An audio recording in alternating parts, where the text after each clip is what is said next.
Шановні мешканці та гості нашого Прикарпаття, щиросердечно вітаю вас із новим 2016 роком і світлим святом Різдва Христового. Нехай ці радісні й величні дні подарують нам мир, наповнять наші домівки щастям, душевним теплом. Міцного здоров'я вам, шановні краяни, благополуччя та всіляких гараздів.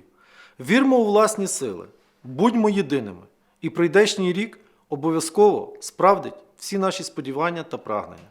Нехай Господнє благословіння і світло Різдвяної зорі повсякчас зігрівають ваші серця, оберігають вас і ваших близьких на многії і благії літа.